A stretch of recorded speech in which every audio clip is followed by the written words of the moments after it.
jadi ya hemolisisnya meningkat gitu. Nah, tapi ternyata bukan cuma sel-sel yang terinfeksi aja yang luntur, sel-sel yang tidak terinfeksi juga ikutan luntur. Kenapa? Karena ketika eritrosit terinfeksi sama Plasmodium, dikatakan dia itu waktu masuk dia itu melepas beberapa organelnya, ada protease, fosfolipase dan lain sebagainya, yang nanti tuh katanya dia itu bisa melekat ke permukaan eritrosit, terus nanti dia bikin perubahan struktural dari si membran eritrositnya.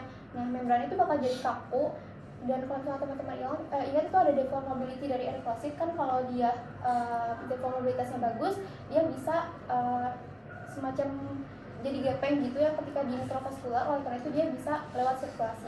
Nah, tapi kalau misalkan dia jadi kaku, dia bakal ketrap, utamanya itu di RES, di liem, dan nantinya ketika dia ketrap di sana, dia bakal difagosit. Jadi yang difagosit makrofag itu bukan cuma sel yang terinfeksi, tapi juga sel yang tidak terinfeksi. Oleh karena itu bisa terjadi anemia karena itu. Sama selanjutnya juga terjadi ketidakefektifan dari eritropoiesis akibat disekresikannya sitokin dari respon inflamasinya. Spesifiknya itu ada TGF yang dia itu bisa menghambat proliferasi dari eritroblast untuk membentuk eritrosit yang matur, sama ada TNF alpha yang dia itu akan menyebabkan pemotongan pada faktor-faktor transkripsi yang berperan dalam proses eritropoiesis. Jadi eritropositnya juga terganggu, oleh karena itu bisa anemia. Dan yang selanjutnya juga karena ada hyperactivity dari spleen atau dari liannya sebagai respon terhadap kebutuhan untuk meningkatkan untuk memfagosit si eritrosit yang terinfeksi itu. Jadi dia ada hyperactivity. Nah, karena hyperactivity ini dia harus kompensasi dengan cara hiperplasia, oleh karena itu dia jadi splenomegali. Nah, kemudian yang terakhir itu tadi yang itu untuk yang mekanisme yang anemianya. Kemudian kalau untuk yang nyeri otot sama nyeri sendi, dari yang saya baca itu dia itu nggak khas di malaria. Jadi memang bisa ditemukan di malaria, tapi nggak sering gitu. Nah, katanya kalau dari mekanisme sendiri itu masih kurang dipahami, cuma dia itu dikaitkan dengan adanya gangguan mikrosirkulasi. Dan gangguan mikrosirkulasi itu disebabkan karena pertama kalau dari yang falciparum spesifiknya dia itu bisa stadium trofozoidnya itu dia bisa membentuk suatu protein yang nantinya itu ada di permukaan eritrosit. Nah, nanti dia tuh bisa berikatan dengan reseptor endotel, jadi dia bakal cytoadherensis namanya. Nah, karena dia cytoadherens, dia tuh bikin aliran sirkulasinya juga jadi terhambat gitu, yang artinya manifestasinya itu bisa ke arah komplikasi dari si malarianya itu sendiri. Sama yang kedua, kenapa dia ada gangguan mikrosirkulasi itu karena katanya viskositas darah pada pasien-pasien yang malaria itu cenderung meningkat gitu. Kalau dari literatur yang saya baca sih nggak dijelaskan kenapa, cuma kalau dari hipotesis saya itu kemungkinan karena reaksi inflamasi, jadi ada banyak debris yang dikeluarkan, produk hemolisis dan lain sebagainya, jadi dia cenderung viskositas darahnya itu meningkat. Nah, hal itu bisa bikin mikrosirkulasinya itu jadi nggak lancar, termasuk di otot dan sendi dan di beberapa area lain gitu. Nah, kalau misalkan di otot sama sendi itu manifestasinya itu adalah berupa nyeri otot dan nyeri sendi itu. Kemudian kalau misalkan terjadinya di hepar itu, jadi dia nggak dapat nutrisi yang baik, jadi hepatocyte injury, jadi akhirnya SGLT juga bisa naik. Dan itu juga bisa terjadi di beberapa bagian tubuh, kayak misalkan di otak jadi cerebral malaria dan juga lain sebagainya.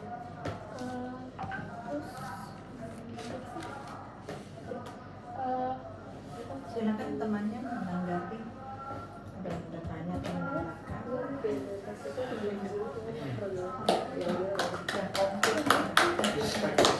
Jadi kan sih total salahnya tadi belum ya? Total salahnya mungkin guys boleh?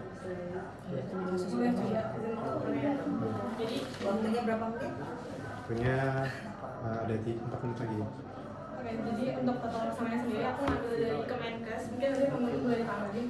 Kemenkes Indonesia itu untuk falciparum sama Vivax itu obatnya sama, yaitu ada DHP sama Primaquine. DHP itu sendiri adalah dihidroartemisinin piperaquine, jadi dia gabungan 2 obat, digabung sama ditambahin juga obat yang lain yaitu Primaquine. Kenapa digabung-gabung? Karena obat yang ada sekarang itu sudah banyak yang resisten terhadap si falciparum sama Vivax ini, sama si Plasmodium inilah gitu, makanya digabung-gabung. Nah, cuma bedanya aturan dosisnya. Kalau yang falciparum dia untuk yang DHP-nya itu 1-3 hari, kalau yang si Primaquine itu 1 hari aja, jadi cuma di hari pertama, karena Primaquine itu fokusnya ke hepar, jadi buat ngancurin yang dorman. Kalau di Vivax kan bisa dorman gitu kan. Nah, makanya kalau di Vivax DHP-nya 1-3 hari, primakuinnya 14 hari gitu, selama 2 minggu. Nah, ini cara kerjanya adalah kan tadi udah dijelasin ya kalau hem ini kan toksik banget ya buat si plasmodium ini gitu. Dia harus mengubah jadi hemozoin dulu. Nah, DHP ini kan ada 2 obat tuh, ada dihidroartemisinin sama piperaquine. Kalau dihidroartemisinin dia kerjanya adalah bereaksi sama hem. Nah, dia bereaksi sama hem, dia menghasilkan ROS. ROS itu bikin si plasmodiumnya mati gitu. Sedangkan kalau si piperaquine dia digabungin sama piperaquine. Kalau piperaquine ini mencegah si plasmodium mengubah hem jadi hemozoin. Jadi dia nggak bisa makan plasmodiumnya. Jadi hemnya semakin banyak karena nggak bisa diubah sama si plasmodium jadi hemozoin. Hemnya makin banyak, hemnya berinteraksi sama si dihidroartemisinin. Jadi ROS-nya banyak di situ. Jadinya membunuh si plasmodium. Nah, kalau si primaquine ini kalau primaquine itu dia mekanismenya belum diketahui secara pasti kalau yang aku baca, tapi dia diduga mengganggu transport elektron dari DNA-nya si plasmodium. Jadi plasmodiumnya ada kerusakan something like DNA gitu, jadi kayak ya udah mati dia di situ kayak gitu. Udah sih, mau ditambahin. Ini izin nambahin buat tadi ada kombinasi obat sama DHP sama primaquine. Yang primaquine itu ditambah karena dia punya sifat tadi untuk yang dorman di hati namanya itu hipnozoidal. Jadi dia membunuh si hipnozoid dari stadium ovale ataupun yang Vivax. Sama yang kedua itu dia sifatnya gametosidal. Jadi tujuannya itu adalah untuk profilaksis. Tadi kan sebenarnya belum sempat dijelasin, tapi intinya kebentuk gametosit di tubuh manusia sebelum akhirnya dia dihisap sama nyamuk. Kalau misalkan digigit nyamuk lagi, nanti kan itu bakal jadinya kesebar terus menerus kan, kayak lingkaran setan gitu untuk plasmodium yang barunya. Nah, tujuan itu adalah membunuh si gamet-gametnya itu supaya penyebaran malarianya itu terhenti gitu, supaya dia kalaupun dihisap sama nyamuk, gametositnya karena udah mati ya nggak akan ada penyebaran malaria lebih lanjut lagi. Terus kalau tadi yang hipnozoid itu untuk yang ovale sama yang Vivax, oleh karena itu penggunaannya juga lama durasinya. Kalau yang Vivax sama yang ovale itu dia 14 hari. Kalau yang kalsiparum sama nolesi itu cuma 1 hari aja, karena sebenarnya yang diambil dari sifat si primaquine itu adalah untuk yang gametosidalnya, supaya penyebaran si plasmodium dari dari manusia ke nyamuk itu di stop gitu. Jadi dia cuma dikasih 1 hari aja. Sama mungkin yang kalau ketahanan malaria berat itu beda lagi, dimana dia tuh harus rawat inap di rumah sakit, utamanya itu pakai artesunat injeksi. Kalau misalkan ternyata ada pasien yang datang ke vaskes dimana dia tuh nggak ada artesunat, maka dia harus rujuk. Nah, tapi kalau misalkan ada artesunat yang IM, kasih dulu yang IM sambil dirujuk, baru nanti di rumah sakitnya itu dikasih yang IV. Ya. Sudah. Silakan temannya menanggapi. Kan ada yang bertanya. Izin ya Bina. Enggak, aku mau pinjam nama. Jadi misal gini, Bea nih tinggal di tempat yang endemik sedangkan aku enggak. Nah, Wani aku main ke tempat Bea, terus amit-amit ya. Amit-amit kita berdua sama-sama kena malaria. Kira-kira dari kira-kira dari gejala tuh ada perbedaan nggak? Mungkin Bea nih lebih ringan gejalanya daripada aku atau gimana? Kalau yang saya baca itu kalau individu yang tinggal di daerah endemis itu memang dia punya sistem imun bawaan tersendiri sama si plasmodiumnya, karena misalkan dia tinggal dari kecil ya di Papua gitu, itu barangkali aja dia udah ke expose sama plasmodium tuh beberapa kali gitu. Jadi sistem imun tubuhnya tuh katanya ada penurunan sensitivitas sistem imun terhadap si plasmodium, jadi sistem imunnya tuh udah nggak bereaksi lagi. Makanya bisa aja orang yang di daerah endemis itu gejalanya lebih ringan, karena kan manifestasi gejalanya itu utamanya karena peranan dari imunitasnya ya. Dan sama selain lebih ringan, bisa aja dia jadinya otomatik atau dia gak bergejala.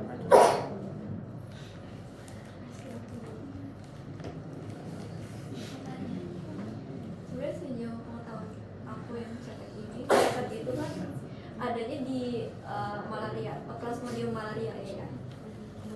Aku bingung aja sih sebenarnya apakah ada juga di kalsiparum, karena kan dia sebenarnya bentuknya matroskizon kan, dia matroskizon. dari situ. Terus dan aku bingung kenapa dia bisa bikin hipoperfusi organ dari situ aja. Sebenarnya kalau yang dari aku baca ini cuma lagi ya. Kalau dari yang aku baca tuh dia bisa nggak cuma terjadi di dia bisa terjadi di beberapa plasmodium, tapi memang nggak tentu. Maksudnya nggak pasti menyebabkan itu. Nah terus kalau yang kenapa dia bikin hipoperfusi organ, jadi rosette formation atau rosette appearance itu sebenarnya kayak eritrosit, sel darah merah yang udah terinfeksi, terus dia dikerubungin sama si plasmodium menyebabkan roset kayak bunga gitu. Nah terus nanti si rosette formation ini dia bakal nempel ke endotelial. Nah nanti pas dia nempel di endotelial, dia menyebabkan pembuluh darah kecil tuh jadi tersumbat sehingga hipoperfusi organ. Kayak gitu. Terima kasih. Ya. Mau nanya, jadi kalau misalkan dari demam itu sendiri kan katanya sebagaimana yang kita tahu ya kayak prostaglandin naik set point gitu. Nah cuman yang membedakan trias malaria kayak ada step yang cold, hot, sama sweating ini membedakan sama yang lainnya tuh kenapa dia ada trias ini gitu. Padahal secara tahu yang demam itu kan sama harusnya. Terus aside from siklus plasmodium yang membedakan kayak kenapa dia bisa leading to cold, hot, sama sweating itu si bingung. Coba jawab ya. Sebenarnya ini juga pertanyaan aku sih. Kalau dari yang sepaham saya itu biasanya memang demam itu dia tuh agak beda-beda ya polanya. Ada kadang bukan cuma malaria, maksudnya penyakit apapun tuh pertama menggigil dulu, terus baru demam, baru berkeringat. Ada juga yang demam doang, ada juga yang nggak disertai berkeringat gitu. Kalau dari hipotesa aku sih ini berkaitan sama si siklus hidupnya, sama terkait sama si sitokin yang diproduksinya, yang akhirnya dia bikin spesifik pattern untuk demam si malarianya itu. Jadi kayak gitu, pertama masukkan susu dulu, terus diikuti suhu tubuhnya yang naik, baru dia produksi panas gitu. Terus juga kalau dari yang aku baca itu ada yang namanya fenomena sinkronisasi.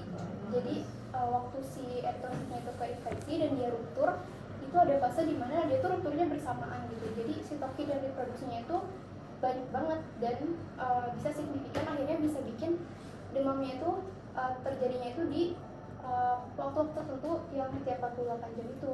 Tapi kalau misalkan nggak ada sinkronisasi ini, bisa aja demamnya itu jadi gak nentu gitu, polanya jadi berantakan. Kadang misalnya dia naiknya cuma beberapa jam, kadang bisa juga naiknya sepanjang hari. Itu tergantung balik lagi ke siklus plasmodiumnya itu. Apalagi kalau yang falciparum kan dia sebenarnya multiple infection, jadi dia siklus pola demamnya tuh lebih nggak menentu. Mungkin izin namanya juga kenapa yang Vivax spesifik 48 jam dan falciparum lebih ke nggak jelas. Karena kalau aku baca Vivax itu cenderung lebih spesifik ke retikulosit, yaitu sel darah merah yang masih muda gitu. Kalau yang falciparum dia tuh ke eritrosit secara umum, jadi mau itu retikulosit atau eritrosit yang udah matang itu dia bisa.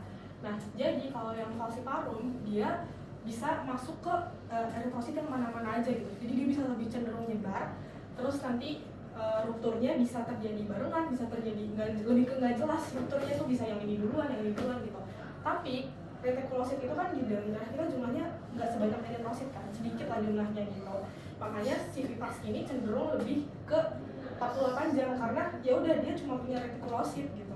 Jadi ya udah retikulosit pecah demam, retikulosit pecah demam kayak gitu. Jadi lebih jelas yang Vivax demamnya daripada falciparum.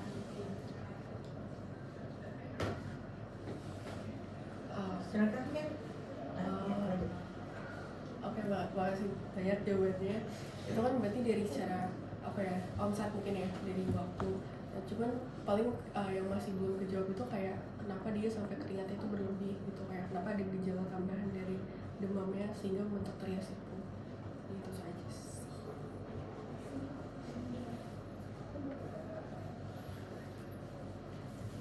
Mungkin yang lain bisa bantu jawab.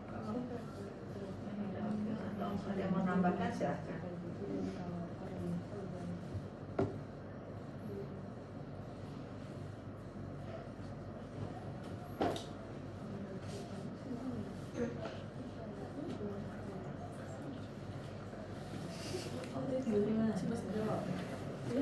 Dilan juga Tadi nggak sih? iya, Dilan juga nggak dijawab kan sama Iya, dia, iya. disuruh sendiri.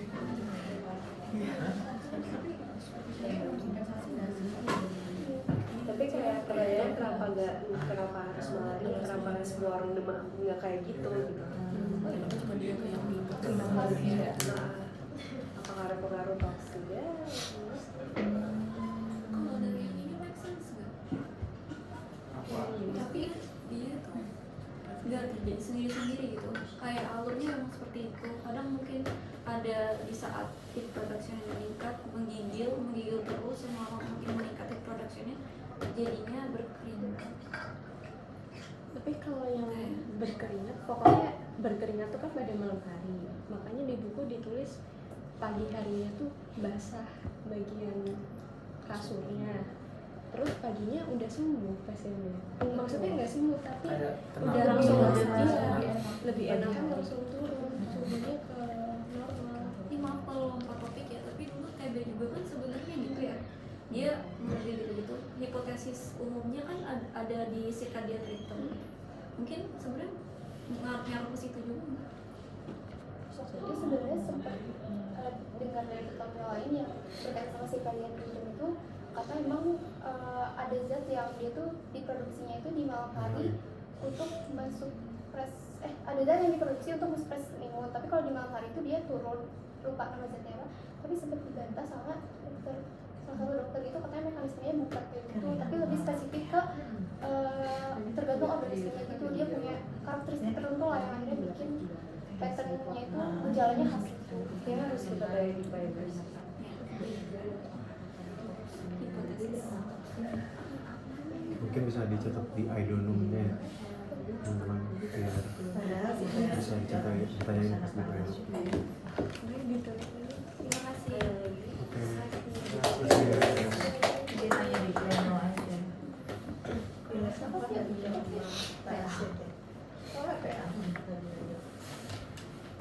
Yuk, selanjutnya kita bakal lanjut ke plasmodium yang malaria sama kepala. Terima kasih.